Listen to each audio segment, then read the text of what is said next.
Parts of speech का आखिरी part, मतलब मेजर तरीके से आखिरी पार्ट जो है, हम उस पर पहुंच चुके हैं। इसको कहा जाता है आर्टिकल्स। ना सबसे बड़ा प्रॉब्लम होता है आर्टिकल्स के साथ क्या है? हाँ? आप आ रहे हैं, वीडियो में आ रहे हैं आप, कितनी एडिटिंग करेंगे आप ही को करना है। मैं कंटिन्यू कर रहा, मैं तो फिर उसके बाद फिर देखता हूँ कैसे करता है ये सब। मैं जबान तो है नहीं तेरी किसी लायक, उठ जा जल्दी। सर पाँव लटका पड़ा इसलिए आराम से। पाँव लटका पड़ा है, फेफड़े लटक रहे हैं, मेरे को डायबिटीज है, ये कुछ भी ना। ये हमारे एडिटर साहब है। कैमरा घुमाइए जरा, कैमरा घुमाइए।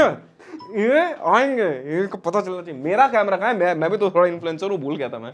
मेरा कैमरा घुमाइए आप, उसको एडिट नहीं कर पाएंगे। मैं शुरू कर, तू जा रहा है नहीं जा रहा है? ये सब हो गया ना, रिकॉर्ड हो रहा है ना, बस बहुत बढ़िया है।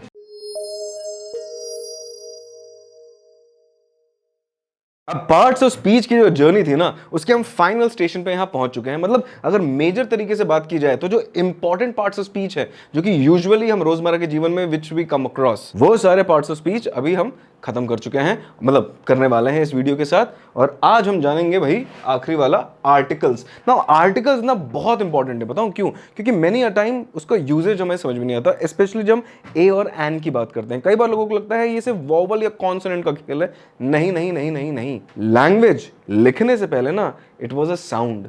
तो ए और एन का जो कार्यक्रम है ना, वो साउंड्स का खेल है। तो मतलब वोवल साउंड्स के पहले एन लगता है और कॉन्सोनेंट साउंड्स के पहले ए लगता है। ये भी रूल का पार्ट है। ऑफ कोर्स ए और एन वोवल और कॉन्सोनेंट्स के सामने यूजुअली लगता है, बट अगर एग्जांपल के तौर पे देखा जाए ना, तो एन अम्ब्रेला होगा बट अ यूनिवर्सिटी होगा। एक छोटा सा एग्जांपल था, बस रफा दफा करने के लिए। ऐसे और शॉर्ट्स वगैरह हम बनाएंगे फ्यूचर में। मेन अगर आप लोगों को अच्छा लगेगा, कमेंट्स में मुझसे बात करेंगे, तो फुल लेंथ मेन वीडियोस भी इस पे बनाए जाएंगे। तो ये बात को ध्यान में रखते हुए चलिए अब हम जानते हैं कि आर्टिकल्स क्या होते हैं। प्राइमरीली हमें एज यूजुअल पता ही है कि ए, एन और द, ये 3 आर्टिकल्स होते हैं। पर हमें ये जानना है, क्वेश्चन में कभी पूछते हैं आइडेंटिफाई द डेफिनेट आर्टिकल्स और द इनडेफिनेट आर्टिकल्स। अब ये डेफिनेट इनडेफिनेट क्या है? गैंग्स ऑफ वसेपुर देखिए, उसमें डेफिनेट नाम का एक कैरेक्टर हुआ करता था। अब डेफिनेट का मतलब क्या होता है पता है? पक्का। तो वो आर्टिकल जो कि पक्का पक्का बताते हैं कि भाई ये स्पेसिफिक चीज के बारे में बात की जा रही है, वो डेफिनेट आर्टिकल्स हैं। Those articles that describes specific nouns, specific जो बताते हैं, सो स्पेसिफिक नाउन्स को डिस्क्राइब करते हैं, वो डेफिनेट आर्टिकल्स होते हैं। Example, the university. हम यहां पे कोई रैंडम यूनिवर्सिटी की बात नहीं करते हैं। मतलब द जो आर्टिकल है ना, वो स्पेसिफिक नाउन्स के सामने यूज हो रहा है। तो डेफिनेट आर्टिकल कौन सा हुआ? द हुआ। द यूनिवर्सिटी मतलब कोई एक पर्टिकुलर यूनिवर्सिटी की हम बात कर रहे हैं, ठीक है? हम बहुत सारी यूनिवर्सिटीज में से किसी एक की बात कर रहे हैं। द बुक मतलब बहुत सारी बुक्स रखी हैं, उनमें से एक बुक की बात कर रहे हैं। The book. तीसरा मैंने फिर से द बुक लिखा हुआ है।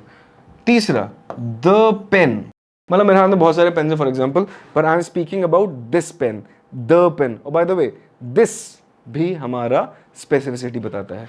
तो ये हुए हमारे डेफिनेट आर्टिकल्स। डेफिनेट का मतलब पक्का पक्का। But on the other hand, अब डेफिनेट है तो इनडेफिनेट भी होगा। सिंपल। यहाँ पे वीडियो खत्म हो चुका है, बट खत्म तब होगा जब आप कमेंट्स में लिख के अपने इनडेफिनेट और डेफिनेट दोनों के एग्जांपल्स दे देंगे। क्योंकि अगर डेफिनेट समझ में आ गया ना, तो इनडेफिनेट भी समझ में आ चुका है। बचे हमारे पास 2, बाकी दोनों आर्टिकल्स यूजुअली इनडेफिनेट आर्टिकल्स के ही कैटेगरी में आते हैं। For example, I have 1 2 3 4 5। I have the option of giving my application, sending my application to these 5 universities, ठीक है? So what will I do is, I would be like कि I would like to be selected in any of these universities, or a university of these 5 universities will accept my candidature. मतलब a university, इन 5 में से कोई भी एक university, specific की जरूरत नहीं है, इन 5 में से कोई भी एक यूनिवर्सिटी मेरे कैंडिडेचर को, मेरी एप्लीकेशन को एक्सेप्ट कर सकता है। तो I am not being specific, I am just being general. तो ये हो गया अ यूनिवर्सिटी। उसके बाद आया अ बुक। हमारे पास बहुत सारी किताबें हैं, 4-5। I would like to have a book, which one? Any one would do. तो कोई भी चलेगी। तो कभी भी हम स्पेसिफिक की बात नहीं कर रहे, जनरल आइडिया चाहिए कि हाँ कुछ भी चलेगा, तो a book.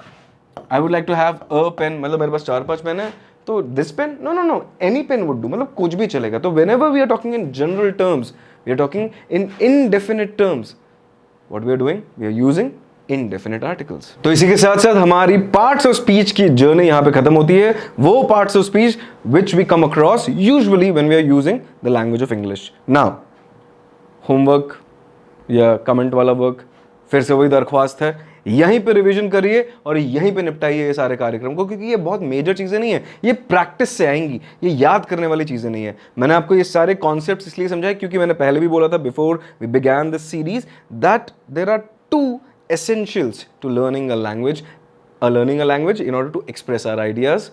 One is the creative part and the other is the technical part. ये technical part अब मैंने आपसे शेयर कर लिया है, now इसको यूज़ करना है आपको आपकी creativity के हिसाब से. So my only request to you guys is please comment section को यूज़ करो, मुझसे बात नहीं करनी मत करो, बट एटलीस्ट यहाँ पे इस वाले पार्ट ऑफ स्पीच का भी आप ध्यान में रखते हुए ए से आप 3 एग्जाम्पल्स बताइए, एन से 3 एग्जाम्पल्स बताइए और द को यूज़ करके 3 एग्जाम्पल्स बताइए, और ये अगर आपने कर लिया तो आपका आधे से ज़्यादा काम यहाँ पे ख़त्म हो जाएगा. Now why do you need to learn these? The answer is very very simple. क्योंकि तुम अगर हाई स्कूल में हो तो ये राइटिंग के सेक्शन में आधे से ज़्यादा बच्चे यही गलती करते हैं, स्पेशली ए एन और द को यूज़ करने में. और अगर आप मिडिल स्कूल में हो तो ऑफकोर्स तुम्हारे सिलेबस का पार्ट है, तो यहाँ पे पढ़ के निपटा लो. Thank you so much for being a part of this series on parts of speech and thank you so much for bearing with me.